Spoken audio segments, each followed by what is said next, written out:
Hello everyone, welcome to Chahal Academy. So in today's topic, we are going to learn about interior of the earth. आज की इस video में हम जानेंगे interior of the अर्थ क्या है, मतलब अर्थ का इंटरनल स्ट्रक्चर कैसा है, इंटरनली अंदर से अर्थ कैसी दिखती है. Second, what is crust. दोस्तों, क्रस्ट इज टॉप मोस्ट और outermost layer of the earth. Third, what is mantle. दोस्तों, mantle is the middle layer of the earth. And fourth, what is core. दोस्तों, core is the innermost layer of the earth. Next, interior of the earth. तो interior of the earth is made up of crust, mantle and core with relative discontinuities. मतलब कि आपका जो अर्थ है वो 3 layer से बना है, crust, mantle and core. और हर एक लेयर, तीनों लेयर आपस में डिवाइडेड हैं एक बाउंड्री से. उन बाउंड्रीज को हम बोलते हैं रिलेटिव डिसकंटिन्यूटीज.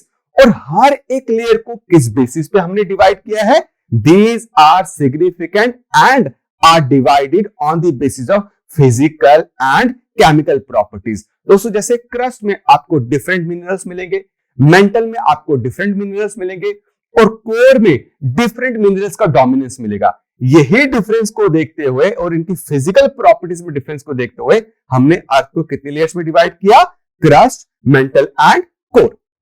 आगे चलते हैं इंटीरियर ऑफ द अर्थ. तो क्रस्ट आप देखेंगे इसकी थिकनेस सबसे कम है in comparison to mantle and core. इसके बाद आपका मेंटल की जो थिकनेस है वो अराउंड 80 किलोमीटर टू 2900 किलोमीटर की डेप्थ तक आपको मेंटल मिलता है. और 2900 किलोमीटर की डेप्थ के बाद अप टू 6378 किलोमीटर की डेप्थ तक आपको मिलता है कोर. तो इन बेसिस पे भी हमने क्या किया, अर्थ की लेयर्स को क्रस्ट, मेंटल, कोर में डिवाइड कर दिया. नेक्स्ट, क्या सोर्सेज हमने फॉलो किए या किन सोर्सेज से हमें इस अर्थ के इंटरनल स्ट्रक्चर की इंफॉर्मेशन मिली, वो सोर्सेज फर्दर डिवाइडेड है 2 पार्ट्स में. एक है डायरेक्ट सोर्सेज और एक है इनडायरेक्ट सोर्सेज. डायरेक्ट सोर्सेज में सबसे पहले सरफेस रॉक्स. सरफेस रॉक्स मतलब जो सरफेस में हमें रॉक्स मिल रहे थे, हमने उन रॉक्स को उठाया. जियोलॉजी बोलते हैं, साइंस होती है जियोलॉजी, जो रॉक्स के मिनरल कॉम्पोजिशन के बारे में समझती है. तो उन्होंने रॉक्स में जो मिनरल्स प्रेजेंट थे उन मिनरल्स को समझते हुए इंफॉर्मेशन लेने की कोशिश करी about the internal structure of the earth. Second, volcano. दोस्तों, बहुत सारे एरिया में वर्ल्ड में ऐसी जगह है, जैसे जापान में है, जैसे आपके इटली के पास बहुत सारी ऐसी जगह हैं, और जैसे पिलियन आइलैंड है आपका कैरिबियन सी में, वहां पे बहुत सारे हॉट मोल्टन मटेरियल धरती के सरफेस पे अंदर से बाहर आते हैं, उनको हम बोलते हैं वॉल्केनोस. तो कहीं ना कहीं अर्थ के अंदर ऐसी कोई जोन है जो लिक्विड स्टेट में है, तो ये वॉल्केनो के थ्रू हमने ट्राई करने की कोशिश करी और इंफॉर्मेशन कैटर करी कि हमारा इंटरनल स्ट्रक्चर कैसा होगा. Third, mining projects. दोस्तों, आज के इस मॉडर्न वर्ल्ड में हम डिफरेंट माइनिंग प्रोजेक्ट्स कर रहे हैं मिनरल सोर्सेज को क्या करने के लिए, प्रोक्योर करने के लिए. जैसे अभी लिथियम हमने निकाला. उसके बाद ड्रिलिंग प्रोजेक्ट्स, उसके बाद डीप ओशन ड्रिलिंग प्रोजेक्ट्स चल रहे हैं आपके आर्कटिक ओशन के पास, आपके अरेबियन सी के पास.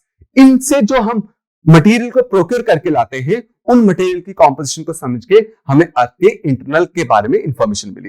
इनडायरेक्ट सोर्सेज में सिस्मिक एक्टिविटीज. तो दोस्तों, सिस्मिक एक्टिविटीज, अभी जो अर्थक्वेक आया वो अर्थक्वेक के पीछे जो चीजें रिस्पॉन्सिबल थी उनको बोलते हैं हम सिस्मिक वेव्स.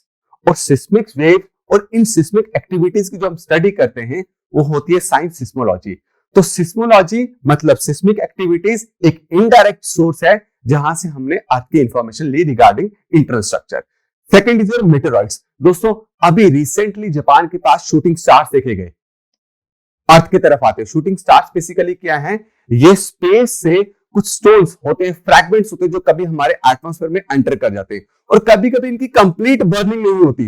जब इन रॉक फ्रैगमेंट्स की कंप्लीट बर्निंग ना हो और वो अर्थ सरफेस पे गिर जाएं, उनको हम बोलते हैं मेटेरॉइड्स. और इन मेटेरॉइड्स की स्टडी से भी हमें अर्थ की इंटरनल इंफॉर्मेशन के बारे में पता चला.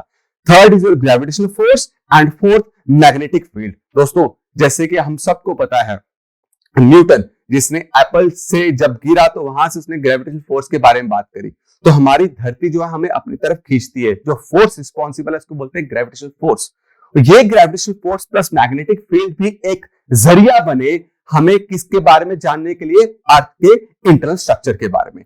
नेक्स्ट, क्रस्ट क्या है? तो अभी क्रस्ट के बारे में हमने जाना कि crust is the outer most solid and most dynamic part of the earth. Dynamic मतलब इसकी जो मॉडिफिकेशन होती रहती है, इसमें चेंजेस आती रहती हैं। और ये ओशन जो हमारी क्रस्ट है, it is divided into two parts, oceanic crust और कॉन्टिनेंटल क्रस्ट। मतलब जिस क्रस्ट के ऊपर आपका ओशन लाई कर रहा है उसको हम बोलते हैं ओशनिक क्रस्ट, और जिस क्रस्ट के ऊपर आपका इंडिया लाई कर रहा है उसको हमने बोला कॉन्टिनेंटल क्रस्ट। अब इन दोनों के बीच में, ओशनिक क्रस्ट और कॉन्टिनेंटल क्रस्ट के बीच में एक बाउंड्री है जिसको सेपरेट करते हैं, जिसको हम क्या बोलते हैं, डिसकंटिन्यूटीज। उस बाउंड्री का क्या नाम है, Conrad discontinuities. Next, what is mantle? वो लेयर जो क्रस्ट के नीचे, क्रस्ट के बिलो लाई कर रही है उसको हमने बोला मेंटल। देखिए, the mantle is a layer which lies below crust, the chief source of magma. दोस्तों, what is magma? Magma is basically hot molten material inside the earth. जब ये हॉट मोल्टन मटेरियल अर्थ के बाहर आ जाए उसको हम बोलते हैं lava. This is the only difference between magma and lava. ये मैग्मा का सोर्स कौन सी लेयर से आ रहा है? मेंटल से। ये आपको याद रखना है। दूसरी बात, asthenosphere is also part of mantle. Asthenosphere ऐसी जोन है जो मेंटल में मिलती है, which is partially molten. Partially molten का मतलब ना पूरी तरीके से लिक्विड है ना पूरी तरीके से सॉलिड है, वो सेमी लिक्विड है। और ये एस्थीनोस्फीयर जोन जो है वो कहां मिलता है? आपका मेंटल में, और यही सोर्स है किसका? आपका मैग्मा का। नाउ क्रस्ट के नीचे जो लेयर है दैट इज मेंटल, तो उस दोनों के बीच में कोई ना कोई बाउंड्री जिसको सेपरेट कर रही है, उस बाउंड्री को हम बोलते हैं Moho discontinuity. Next, what is core? The core is the innermost layer of the earth and it is divided into two parts. एक को बोलते हैं हम इनर कोर और दूसरे को बोलते हैं आउटर कोर। दोनों में डिफरेंस है तभी तो डिवाइड किया। सिंपली इनर कोर जो है वो आपका सॉलिड स्टेट में है और आउटर कोर जो है आपका लिक्विड स्टेट में है। और इन दोनों को जो बाउंड्री डिवाइड करती है, उस बाउंड्री को हम बोलते हैं लेम एंड डिसकंटिन्यूटी। और दोस्तों, ये पूरी की पूरी कोर में सबसे डोमिनेटिंग मिनरल्स जो मिलते हैं उनका नाम है आयरन एंड निकल, जिनको हम क्या बोलते हैं? निफे। तो core is made up of what? Nife. Nife मतलब आयरन और निकल से बना है। और कोर और मेंटल को जो बाउंड्री डिवाइड करती है, उस बाउंड्री को हम बोलते हैं गुटनबर्ग डिसकंटिन्यूटी। दोस्तों, ऐसी ही और ज्योग्राफी की वीडियोस को इजी और डिटेल में समझने के लिए keep following Chahal academy. I see you next video. Thank you so much.